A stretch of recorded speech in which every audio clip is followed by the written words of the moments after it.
Coming up on Global Business, the World Economic Forum's Summer Davos wraps up today in China's Tianjin as leaders in government, business, and academia gather to discuss how to build a more sustainable global economy.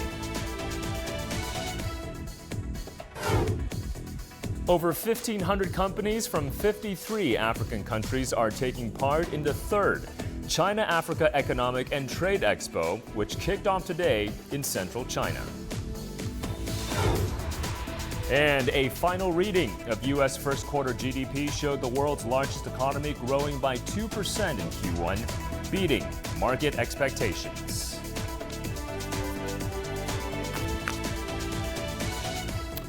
And welcome everyone to Global Business here on CGTN. I'm Michael Wong in Beijing. Well, the World Economic Forum's 14th annual meeting of the new champions, otherwise known as the Summer Davos, wrapped up today in China's coastal city of Tianjin. The three-day event has facilitated dialogue with leaders calling for innovation, for more entrepreneurship and global cooperation to spur economic growth. Our Zheng Chunying has more. Generating insights and calling for innovation and collaboration. This year's Summer Davos gathered over 1,500 business leaders and public figures to address the world's most pressing challenges, including the climate, cost of living, energy, and food crisis. The event also released insights on the energy transition, emerging technologies, trade competitiveness, and the future of healthcare. We discussed about the power of AI, but we also discussed about autonomous vehicles, and the fact that the Chinese government is pushing the commercialization of level 3 autonomous vehicles, I think is a signal about the innovation we're seeing here. So that's something which I think is important. And the forum brought more than just talk, launching or advancing more than 25 high-impact initiatives, serving as platforms for ongoing collaboration. We had the opportunity to launch and advance 25 initiatives. So we have been walking the talk. We haven't just been discussing, we also seen tangible results come. Many participants agreed this year's Summer Davos is not only a window for the world to see China's commitment to opening up, but also a platform for countries to exchange views and seek cooperation. Our participants hope that the spirit of innovation and cooperation seen over the past few days at the forum will help meet the demands of the future and then drive the development of the global economy. Zheng Chunying, CGTN, Tianjin. And our very own Lily Liu was in Tianjin covering this year's Summer Davos. She now joins us in the studio to share her thoughts and reflections on this year's event. Lily, welcome. So this is your first annual meeting of the new champions, otherwise known as the Summer Davos. What stood out to you? What gave you the most impressions? Michael, I went there bearing the question in my mind, how is the Summer Davos different from the Winter Davos? And I spent 3 days there trying to find the answers. First of all, as we all know, the Winter Davos features more of global political leaders and business leaders, while the Summer Davos, however, features more of the newcomers in the industries. Hence, you get to see some of the big names in certain industries, the tycoons, being able to talk and exchange ideas with even business starters. And that's interesting. That's the meaning of this platform, to have people seemingly from different levels or professional levels in their own areas, but being able to exchange and talk. Yeah. And hence, there's some of the sections being set to meet that goal, that is for a full exchange of ideas. For instance, we had the speed meeting. I'm not sure if you've noticed that we had that. No, I didn't catch that. What do you mean by feature. speed meeting? Speed means like speed dating. Okay. It's really interesting. It's like it's for media to meet with young global leaders, or for media to meet with young, let's say, young entrepreneurs. And you have certain people line up sitting in 2 rows face to face, and you get to talk to one person for 5 minutes, and then bing, that's it. And then you switch, you talk to the next one. It's really interesting that you get to meet so many different people from all across the world. I talked to several entrepreneurs on on my speed meeting part. So that's really interesting. And that's something that's young and vigorous and different from the other Winter Davos. I interviewed some of my guests and asked them about what is their impression. Some of them had also been to the Davos, and they say that because the Davos meetings in Davos is more high level. Of course, it is more significant. Being important messages from all those VIP global leaders. But then it could be more script. On the other hand, however, they feel like talking and exchange of ideas more free here at the Summer Davos, and that's something that they like about it. And the other thing is that we have been talking about the common challenges that we face all along in all different kind of forums. We talk about climate change, green energy, transition, about geopolitical issues, stuff like that.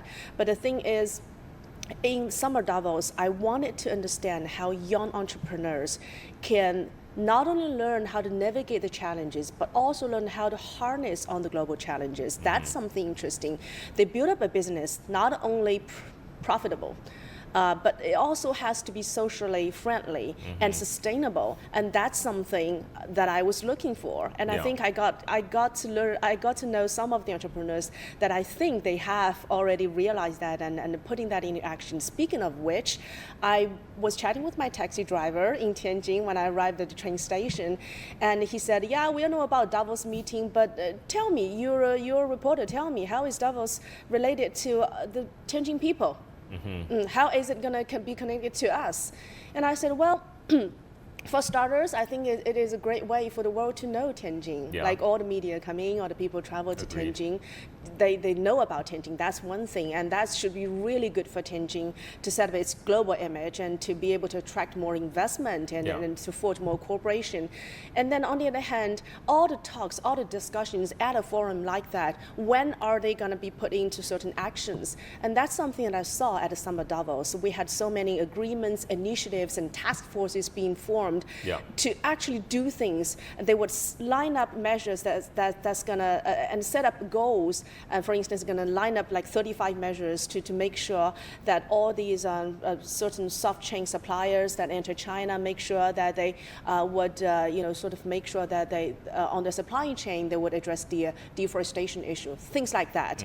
So I think it's important that to put words into action at the Summer Davos, and that's probably about the most impressive things that I can think of right now. I mean, the World Economic Forum is all about building public and private partnerships. So it's not just a talk shop. You have a lot of interesting ideas every year at the Summer Davos and at the annual meeting, and it's good to see that being implemented. I really like the speed meeting idea. So when I was there in Dalian, in Tianjin, these two cities alternate when it comes to the Summer Davos. I don't think I ran into that. It's a really cool idea because you have so many ideas at these kind of forums, right? And sometimes the sessions don't address enough of the topics on hand. And then when you have the media able to connect with these entrepreneurs, especially young ones, and connect with a lot of them, it's a great way to get their ideas out as well. Interesting. What about the local cuisine in Tianjin? Because you mentioned businesses coming to Tianjin. Tianjin can show itself to the world. Tianjin has some delicious food. Did you try some of that? A little.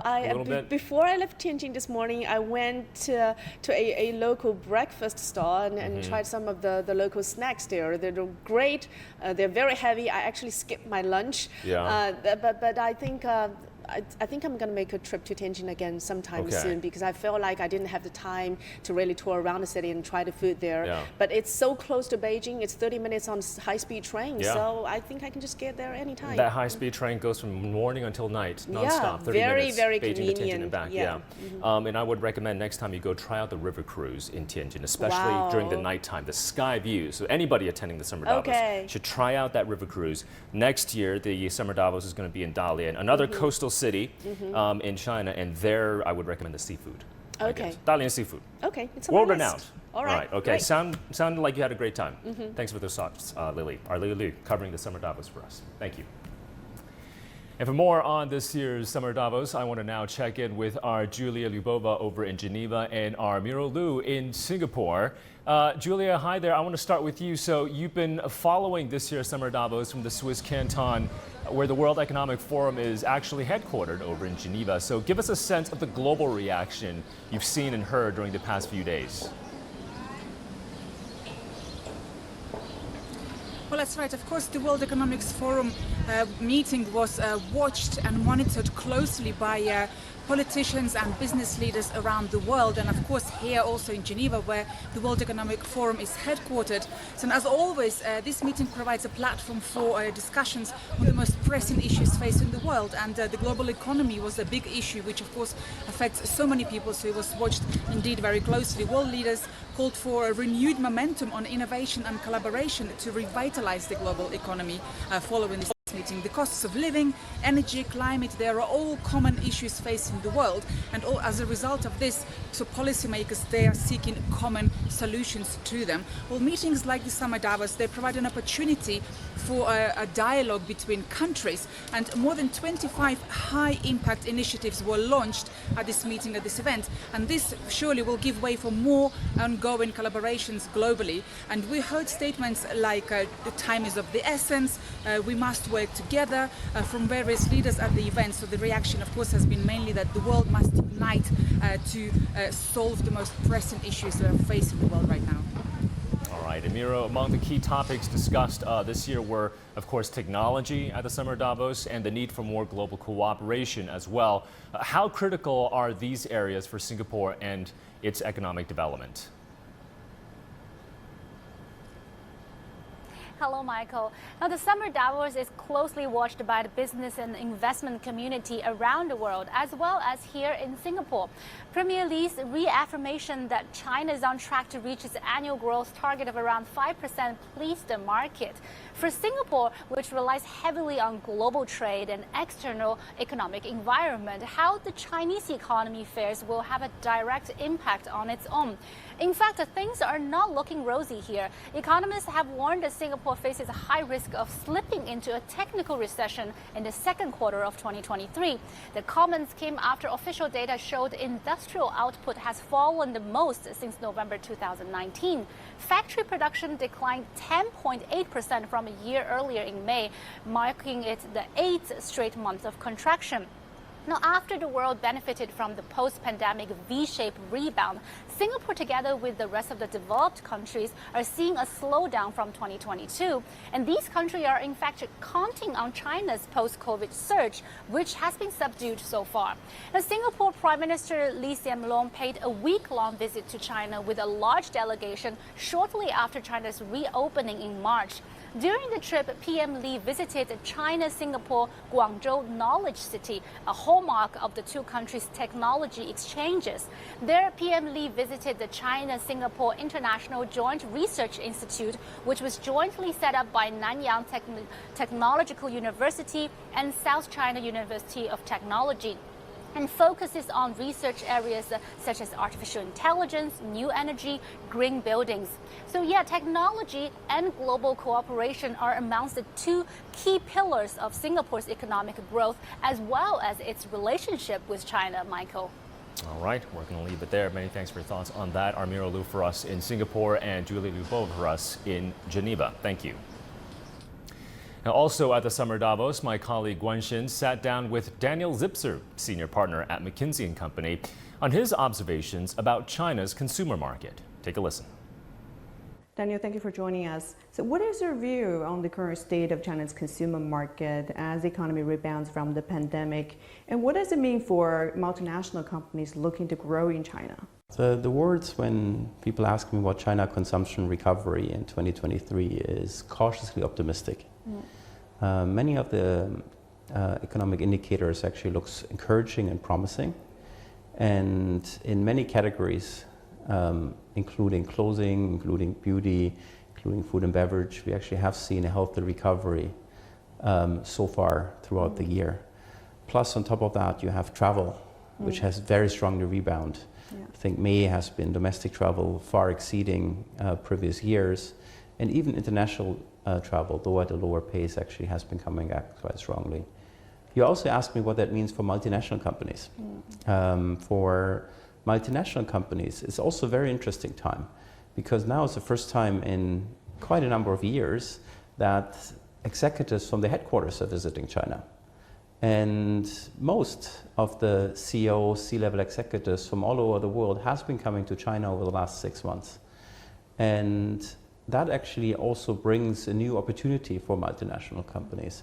That one of the advantages now is that they bring the best from global to China and also some of the China innovation to the world. And that, I think, gives them also new hope and new confidence to maybe regain some of the shares they have lost throughout the last years. National companies operate complex global supply chains that are facing many risks at the moment, from trade tensions to climate change. How should companies build more resilience into their supply chains? So the resilience of supply chain, of course, is on everybody's mind. And that has basically both challenges as well as also creates opportunities. I think for a long time, Chinese consumer has been demanding actually for high pace of innovation, a quick route to market, and the more resilient supply chain at the same time can also actually provide increased agility. Sustainability seems to be a growing priority for Chinese consumers when making purchasing decisions. How important is it for foreign consumer brands to establish a sustainability strategy? We do see that there is an increased awareness and even preference from Chinese consumers to actually buy sustainable product. At the same time, that preference does not yet always translate into actual purchase decisions. So many people say they're actually looking for sustainable products. At the same time, they're not fully acting yet against that. Having said that, I think in the China context, very often we've seen trends somewhat coming overnight. So we do see an opportunity that there could be a very rapid adoption once the right supply-demand can be configured. And still to come here on Global Business. Working towards common development for a shared future. A major China-Africa trade expo began today in central China with over 1,500 companies from 53 African countries participating.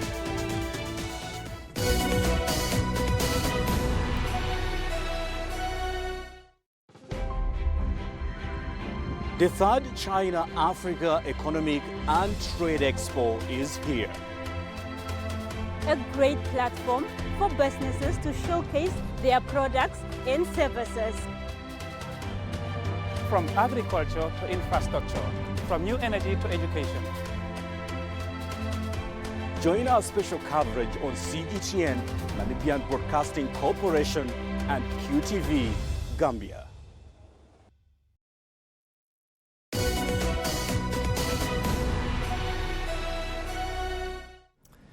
Well, China is increasing its efforts to promote domestic consumption. Chinese Premier Li Qiang has called for a series of measures to boost the consumption of home goods during a State Council executive meeting on Thursday. He emphasized that the policy needs to be in line with the renovation of old residential areas and the establishment of community-based living areas. Companies have also been urged to produce more personalized and customized home goods to meet the growing demand for high-quality products from consumers. Well, the third China-Africa Economic and Trade Expo kicked off today in the city of Changsha in central China. The theme for the event is Common Development for a Shared Future. Representatives from 53 African countries and a number of international organizations believe closer China-Africa ties are beneficial for both sides. Our Dai Kai-yi has more. China and Africa begin another chapter of cooperation this week with the opening of the third China-Africa Economic and Trade Expo in Changsha, the capital of central China's Hunan province. Both sides see the event as a way to strengthen economic and trade relations. The Chinese side is ready to provide new opportunities for Africa through Chinese modernization and China's high-quality development. We aim to deepen practical cooperation between China and Africa, achieving even more fruitful outcomes. Together, we strive to build a closer China-Africa community with a shared future. China has been Africa's largest trading partner for 14 straight years. Official data shows that bilateral trade between China and Africa reached $282 billion in 2022. Over the years, cooperation between the two sides has extended from trade and construction to emerging areas like digital infrastructure, green development, aviation, and space exploration. It goes without saying that if we are going to make the economic partnership between China and Africa result in exponential growth, then both sides of that partnership must reflect deeply on changes that must be made in the way we have been managing our shared interests. Held every 2 years, the expo is part of an economic and trade relationship. For this year's event, there will be the first ever release of the China-Africa Trade Index, serving as a barometer for businesses.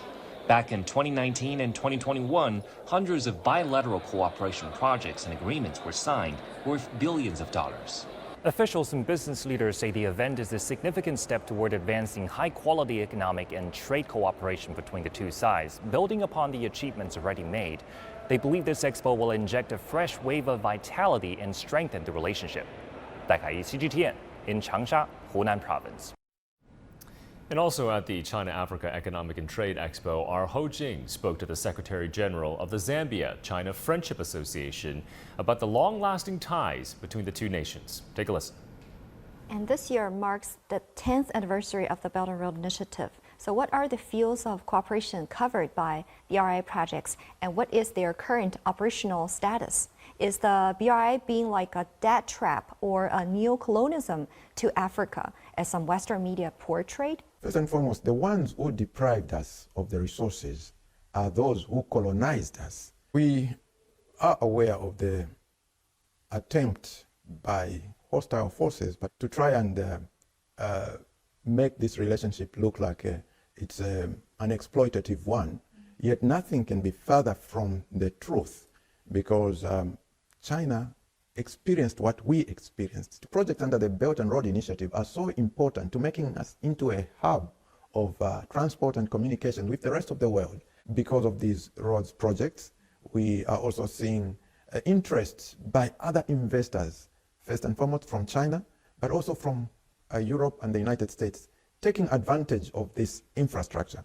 So infrastructure is key to development. It's unlocking the potential of Zambia, in particular, but also African countries. Accompanying the Belt and Road Initiative, we have seen an inflow of private sector investments. In Zambia, for example, we have over 600 Chinese enterprises which have established 600, yes, operations in Zambia, and they are contributing to employment creation, poverty reduction, export, foreign exchange earnings, and technology transfer, skills transfer. So you can see that in many ways what the Belt and Road Initiative has done is to stimulate economic activities across a wide span of the economy. And Zambia boasts many unique natural resources for adventure travelers and nature lovers. Do you have any recommendations for our Chinese tourists visiting Zambia? You may be aware that Zambia, together with China, contribute to the ancient 7 wonders of the world. The Great Wall of China here, we have the Victoria Falls, which we share with Zimbabwe, but the significant part is in Zambia. We also have what we call the Northern Circuit, a lot of falls in that area which tourists can visit, but most of them are locked up because they have no roads, no hotel facilities, and therefore it's an area that presents potential for Zambians and Chinese to cooperate in joint ventures to open up the country, to develop hotel facilities and accommodation.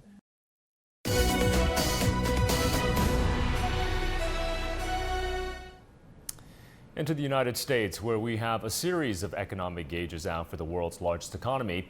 And one major data point the markets were keeping a very close eye on, that final reading of U.S. first quarter economic output.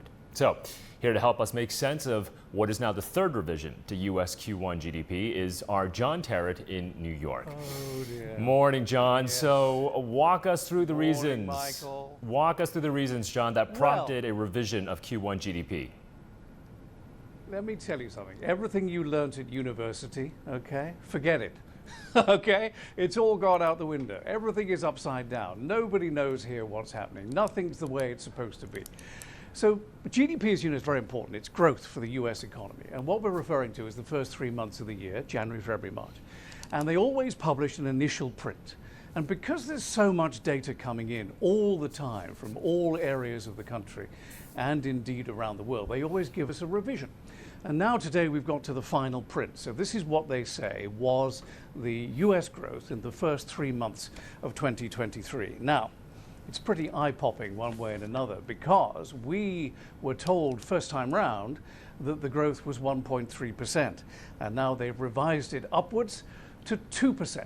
And that is really quite a major revision. That is much more than had been anticipated. But it gets worse or better depending on your point of view, really. It rather depends where you are on the inflation story. Because personal consumption, which is the central bank's favorite measure of measuring inflation, well, it was at 4.2% up there, but we've been looking for it to be at 3.8%, 4.2% annual rate. So that is significantly more. What it means is that the folks are really spending. Okay, people are really spending money in the stores and things. And then it gets worse or better depending on your point of view again, because the weekly jobless numbers have just come out, and we were expecting them to fall, rather go up as people get laid off, which is what the authorities want to slow the economy, but instead it fell by 26,000 to stand at 239,000 last week, not 265,000. So what does all this mean? Well, the central bank chairman, Jerome Powell, has been speaking in Portugal and Europe in the past 24 hours, hinting at 2 more interest rate hikes before the year's end, and this virtually guarantees that. On top of that, the banks here passed the stress test last night, which is very good news because we're worried about the banks here, as you know. On top of that, President Biden has opened his economic campaign for the 2024 presidential election with a major Bidenomics speech in Chicago, in which he laid out billions more dollars for infrastructure, among other things. And all of this, the background to all of this now, is the 2024 presidential election in November of next year. Right now, the polls are suggesting it will be former President Trump up against President Biden. But if the election were to happen last weekend, polls suggest that Biden would win over Trump by about 3 or 4 percentage points. So it's all about the looming election. And from Wall Street's perspective, the key thing is what about inflation, what about interest rates, and future corporate profits. And to that end, the Dow is up by 20 points, the S&P by about 2 or 3 points at the moment. Big movement in the bond market, though. The 10-year wobbled by about 9 basis points and the 2-year by about 11. Michael? Well, politics can certainly translate into economics. A very busy morning for you indeed, John. Thank you so much for helping us keep track of all these economic numbers coming out from the United States. Our John Terrett for us in New York. Thank you. And in other economic headlines that we're tracking at this hour, inflation in Germany rose 6.4% on a yearly basis in June. That is slightly higher than what the markets expected. And that also means German inflation gathered speed in June as May inflation came in at 6.1%. Now, in contrast, Spain's inflation tumbled sharply this month by over 1 percentage point to 1.9% on a yearly basis. The slower price increase was mainly due to easing fuel, electricity, and food prices. And Sweden's central bank raised its key interest rate by 0.25 percentage point to 3.375%. Now, this marks Sweden's 6th rate hike in a row, with benchmark rates now at its highest level in nearly 15 years. The Swedish central bank said it is necessary for monetary policy to remain restrictive in order to contain inflation. And with that, we're going to wrap up this edition of Global Business here on CGTN. I'm Michael Wong here in Beijing. Thanks for joining us. We'll see you again next time.